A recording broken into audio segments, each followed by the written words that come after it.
안녕하세요. 울산 미서울치과의 유성호 원장이라고 합니다. 제가 오늘 말씀드릴 것은 양악수술에 대해서 말씀드리겠습니다. 일반적으로 양악수술이라고 하는 것은 일반인들이 많이 알고 있듯이 위턱과 아래턱의 부조화인 사람을 수술을 하는 것을 양악수술이라고 하고요. 원칙적으로는 턱교정 수술이라는 것이 맞는 말입니다. 왜 그러냐면 치아가 틀어졌을 경우에 치아를 치료를 하는 것을 치아교정이라고 그러고, 턱의 위치가 틀어졌을 때 그것을 치료하는 것을 턱교정이라고 하는데, 턱교정이라고 하는 것은 수술이라는 방법이 꼭 첨가가 돼야 되기 때문에 턱교정 수술이라고 합니다. 아래턱만 수술하는 것을 하악수술, 위턱만 수술하는 것을 상악수술, 그리고 위쪽, 아래쪽 모두 다 수술하는 것을 양악수술이라고 합니다. 그래서 양악수술이라는 말이 생겼는데, 일반인들은 턱교정 수술이라는 말보다 양악수술이라는 말을 훨씬 더 친숙하게 들려왔기 때문에 일반적으로 양악수술이라고 이야기를 합니다. 한국의 경우에는 아래턱이 앞으로 나와 있는 주걱턱이 많고요. 서양 같은 경우에는 무턱을 수술하는 케이스가 훨씬 더 많습니다. 왜냐하면 미의 기준이 동양 서양과 다르기 때문에 그런 것도 있고, 아래턱이 나와 있는 사람, 그리고 아래턱이 나와 있고 옆으로 틀어진 사람, 그리고 나왔다가 틀어졌는데 거기서 한 번 더 틀어진 비대칭을 가지고 있는 사람 같은 경우에는 진단하기가 상당히 어렵습니다. 양악수술이라고 하는 것이 1960년대부터 우리나라에 들어와서 이제 우리나라의 구강외과 교수님들부터 시작해서 선생님들께서 많이 발전을 이루어 왔습니다. 그 당시에는 진단을 할 수 있는 기법 자체가 많이 없었습니다. 환자의 얼굴을 보고 카메라로 사진을 찍고 엑스레이를 찍고, 그때 엑스레이는 2차원적인 평면밖에를 구현을 할 수가 없었습니다. 그 상태에서 진단을 해서 수술방에 들어가서 수술을 했던 경우인데, 그런 경우에는 이제 수술을 하는 교수님, 수술하는 선생님의 스킬이 가장 큰 수술의 결과를 좌지우지하는 요인이 되었습니다. 하지만 수술하는 사람도 그렇고 수술을 받는 환자도 그렇고 수술에 대한 결과를 미리 예측을 하고 수술하기 전에 어떻게 진단을 내리는가에 따라서 수술의 결과가 달라지기 때문에 좀 더 많은 진단 기구들이 필요를 하게 됐습니다.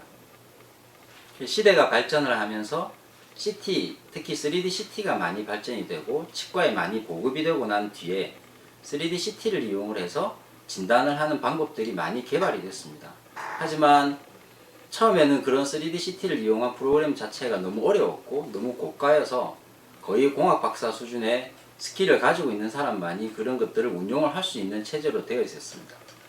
점점 발전이 되어서 3D CT를 이용한 프로그램들이 좀 더 단순화되고 선생님들께서 이렇게 손쓰기 쉬운 그런 방법들로 많이 변화가 되어서 3D CT를 이용한 진단 방법들이 많이 개발이 되었습니다.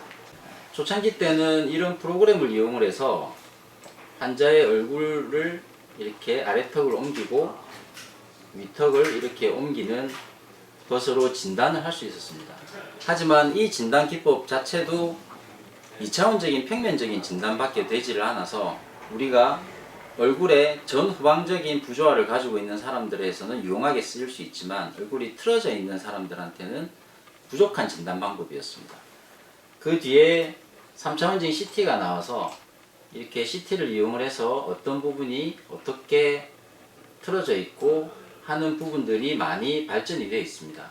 이 3D CT를 이용을 해서 저희들이 분석을 했던 케이스인데, 이렇게 비대칭 환자에 있어서 이 사람이 3D CT를 이용해서 어느 정도 비대칭이 있었는지, 그러면 이 환자를 어떻게 치료를 할 건지, 턱끝만 할 건지 양악수술을 할 건지.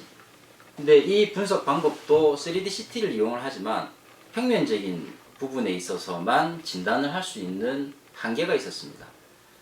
페이스 가이드라는 시스템이 나오면서 이런 평면적인 진단에서 벗어나서 3차원적인 진단을 할 수 있는 방법들이 개발이 되고 있습니다. 이렇게 3차원적인 진단을 하는 프로그램은 페이스 가이드 이외에 나머지 시스템들도 있는데, 그 나머지 시스템들에서 원장님들, 수술하는 의사들 입장에서의 걱정은 뭐냐면 3D 분석 방법으로 분석을 했지만 이것을 과연 수술방에 어떻게 재현을 할 것인지가 가장 큰 관건이었습니다.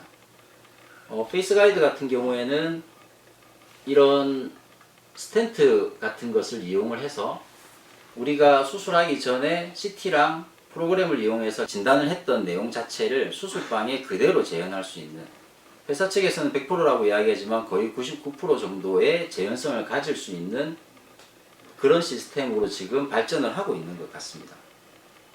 이렇게 우리가 진단을 했던, 3D로 진단을 했던, 2D로 진단을 했던 것을 수술방으로 거의 90% 이상 재현을 할 수 있는 시스템이 개발이 되고 난 뒤에 저희들이 가질 수 있는 장점은, 첫 번째는 수술 자체를 정확하게 할 수 있다는 장점이 있습니다. 예전에 우리 은사님들께서 수술을 했을 때의 가장 큰 문제점은 수술 환경 자체가 너무나 다양하긴 하지만 일관성이 있는 수술을 하기에는 사람으로서 힘들다는 것이 가장 큰 단점이었습니다. 하지만 이런 CT를 이용한, 가이드를 이용한, 그리고 이것 자체가 수술방에서 그대로 재현을 할 수 있는 이런 시스템을 가지고 수술을 하는 경우에는 정확한 수술을 할 수 있다는 장점이 있습니다. 실수를 줄일 수 있다는 장점이 있죠. 두 번째는 이렇게 정확한 수술을 할 수 있으면 수술의 시간이 많이 줄어듭니다. 수술의 시간이 줄어들게 되면 환자의 회복 속도도 빨라지고 그 뒤에 이제 환자한테 유리한 점이 훨씬 더 많아지게 됩니다. 또 한 가지는 이제 수술하고 난 뒤에 우리가 양악 수술은 위턱 아래턱을 움직이는 건데, 위턱은 우리가 머리에 붙어 있는 하나의 그 기관이고, 아래턱도 관절을 이용해서 머리에 붙어 있지만 아래턱은 이렇게 기능을 해야 되는 구조입니다. 턱교정 수술을 진행을 하고 나서 위턱의 위치는 기능에 크게 상관이 없지만 아래턱의 위치는 저작을 하고 발음을 하는 기능에 영향을 많이 미칩니다. 이렇게 하악과두의 위치, 턱교정 수술을 할 때 하악과두의 위치를 정하는 것에 있어서는 이전에 40몇 년간 전 세계적인 석학들, 교수님들이 모여서 계속 논의를 하고 있지만 정확한 결론이 나지 않았다는 것은 각자의 노하우로 수술을 해야만 한다는 그런 단점이 있었습니다. 하지만 이런 페이스 가이드를 이용을 해서 턱관절의 위치를 어디에 둘 건지를 미리 정하고 수술방에서 그거를 재현을 한다 그러면 수술하고 나서 기능적인 부분, 발음이라든지 저작 기능, 그 다음에 개구 기능, 이런 기능적인 부분에 있어서 훨씬 더 안정성을 찾을 수 있다는 장점이 있습니다.